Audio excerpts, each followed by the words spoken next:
Hey, what's good, YouTube? Welcome back to the Brown Gent.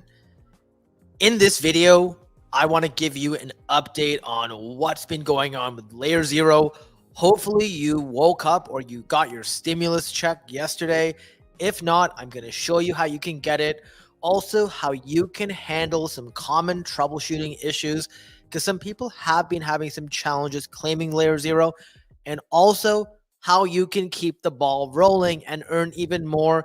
This is something I've talked about in the past, but I really want to re-emphasize it because we truly saw that come into play yesterday.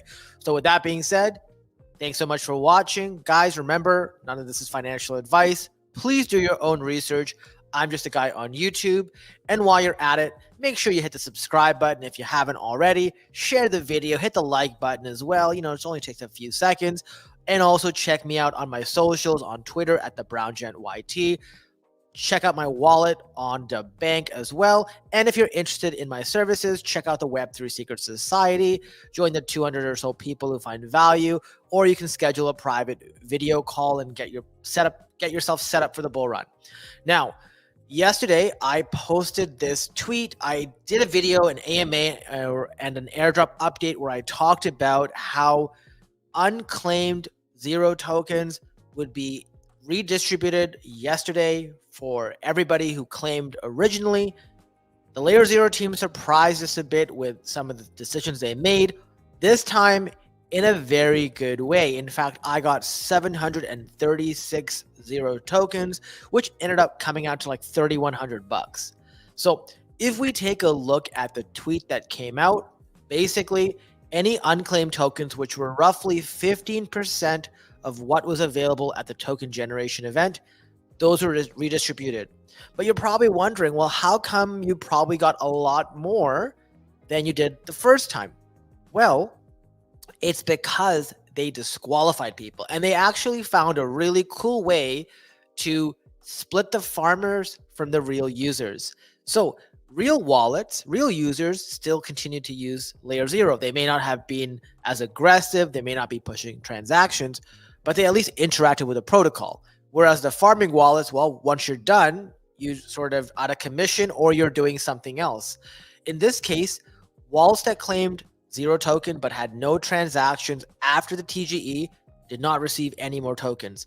And also, if you're disqualified as a Sybil, well, then you didn't get any tokens either because you obviously didn't claim. Now, to be eligible, you had to have claimed ZRO token and used LayerZero at least once post TGE for the additional bonus tokens. Now, that allocation, the way it worked was eligible wallets received a pro rata share of ZRO based on their original claim from the TGE. So depending on your amount, and then they used multipliers. Basically, they took a look at how much gas each user has spent since the token generation event. And because it wasn't over-farmed, we didn't get some ridiculous criteria where a regular user got screwed. In fact, I talked to people in my private group who put in, like me, you know, a couple dollars, and they got like $700 or $1,000. Some people got like $8,000. Like, it's absurd. So big win for everyone. Kudos to LayerZero. And it's actually fantastic. So guys, if you haven't checked it out, go to layerzero.foundation/claim. I put links to everything that I'm showing in the description below. You'll see this. When you click check eligibility, it will ask you to connect to your wallet. I've already connected. You see here, my total allocation was 1,056. I got more than double. I got 319 ZRO token the first time around. That included RFP. The second time, I got 736.51. Just so you know, RFP, that was not included in this reclaim. So you had to actually use the core. So I've obviously claimed. So what I wanted to do was I wanted to show you what you would see in the claim. So I looked on Twitter, and here's what I found. So this is somebody else. What will happen is you would have to claim at the same spot. So even though you can, here there's a drop down, if you selected a chain and a donation asset last time, in my case, I selected Ethereum because I didn't realize there was a drop down, and I picked USDC. Well, you'd have to do the exact same thing. and you'd have to donate 10 cents in USDC, USDT, or native ETH per ZRO token. So what ended up happening for me was I ended up giving out $73 in USDC, and it charged me $19.50 in ETH. I'm not really sure why it charged me here, but I got like $3,100, so I really wasn't going to complain. But just so you know, when you are going through this and you're submitting to claim, one of the most common errors you will get is some sort of transaction number not identified or whatever. What happens is the donation could be a very small fraction.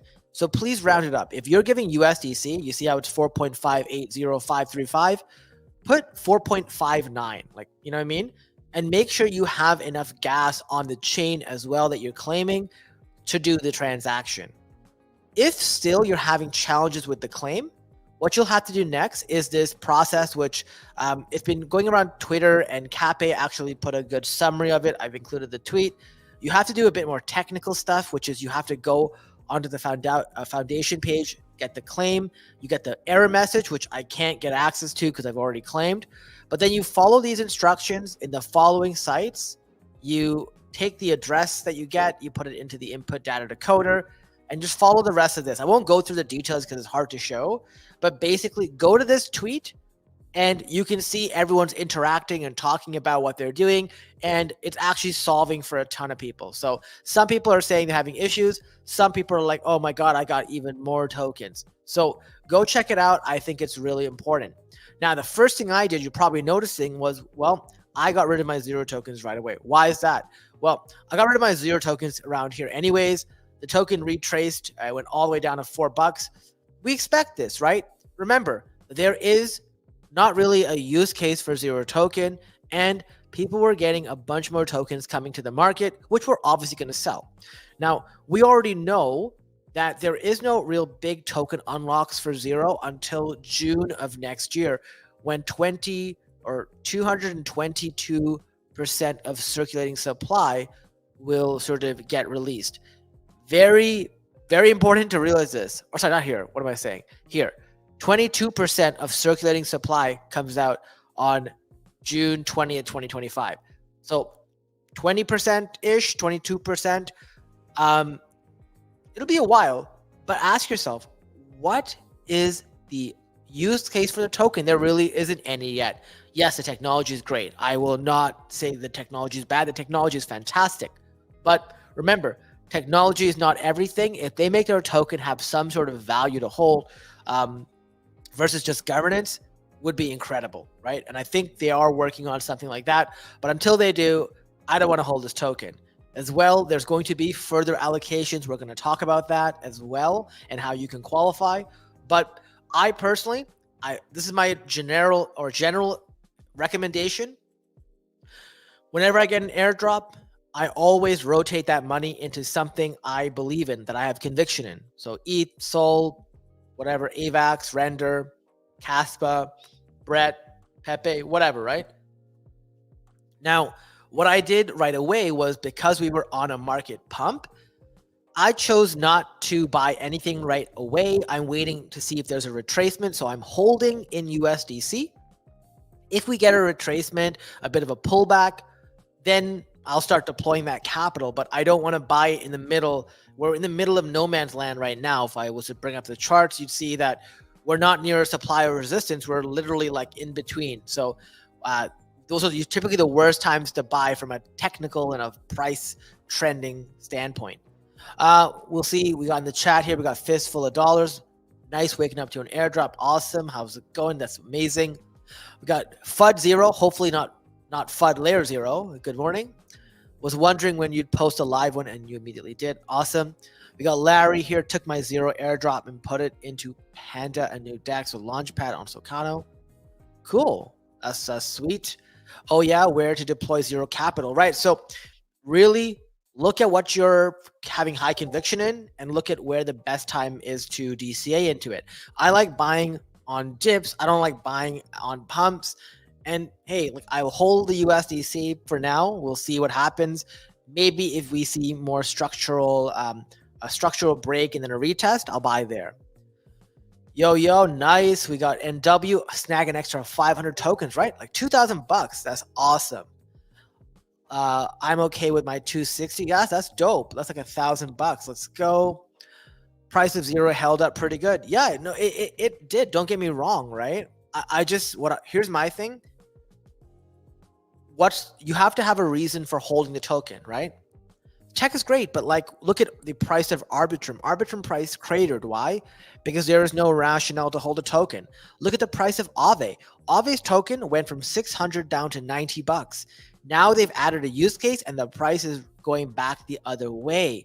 So I'm not trying to FUD ZRO or anything. Just ask yourself, what's the purpose of me holding this token?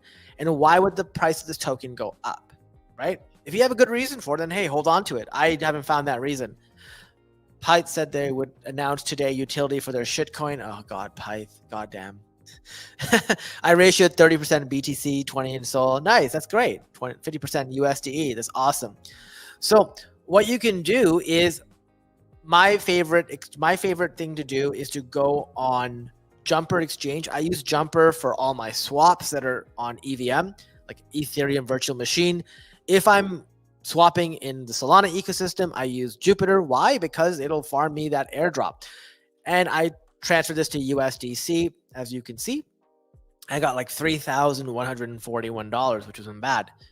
Now, that is how to troubleshoot and claim. So guys, make sure you go in and claim. But I also want to bring your attention to this tweet from the summer. So 25% of the tokens unlocked on day one, 8.5% at TGE, 11% for future snapshots and RFP, 5% to LayerZero Foundation, 0.5 for community members. So if we go to the tokenomics page, and I want you to definitely come in here and check, what I'd like you to do is go through this, look at the supply, right? 38.3% to LayerZero community. And then over here, retroactive initiatives, 8.5% of ZRO supply can be claimed, which is what we've already done. That was the TGE. Future initiative, 15.3 is reserved for direct future distributions to users, protocols, infrastructure builders, and community members through future snapshots and methods as RFPs. Here's the thing. Distributions to direct users. Now, we got paid out from the original retroactive initiative. We haven't taken from this yet. And if you want to qualify for more ZRO in the future, I recommend, as you're in chain, you guys already know, I tell you guys, don't sit there and do a bunch of BS transactions. Only do things that are actually real. This is how you don't get like labeled a Sybil. But let's say I'm bridging 1 ETH off Arbitrum to base. I will go to Jumper and you can literally see how cheap it is, right? I can use Stargate and I'll get 1 ETH on the other side and 0.02 cents. Or I could use the faster mode versus economy and pay 7 cents. So it is very relatively cheap. And it's actually like the best of both worlds. You're using it to save money and also gain. And because people aren't going to farm it, I'm telling you, people are like off airdrops and people just don't want to do it. You're probably going to see a much bigger allocation from the supply that's coming, as long as the airdrop meta stays the same way. And we won't need to compete on high gas fees, because you can probably see you probably didn't spend that much on gas, but you got a way bigger airdrop. So guys, I think this is so important. Don't be that person who's watching everyone else celebrate. I want you here celebrating with us. Next time there's the airdrop as well, let's celebrate even bigger returns. And we do it without expecting that much. Why? Because you're doing it and it's saving you money anyways, and it's sort of kind of the right, like it's the right thing to use anyways. If you use Uniswap and it was the cheapest option, we wouldn't be pissed if we didn't get an airdrop. Here, we put ourselves in the best position ever. So that's what I love to do. So guys, I hope this video helps. I hope it gave you some clarity on how to claim your airdrop, exactly what to do if you're having some issues. That's how you troubleshoot. Check out the tweet by Cape. I've linked it as well for more details. And then finally, what to do in the future to make sure that the next time there's a distribution, that you get an even bigger distribution and you qualify. So make sure you do that. And while you're at it, make sure you hit the like button, share the video, subscribe to the channel, and I'll see you next time. Thanks for watching.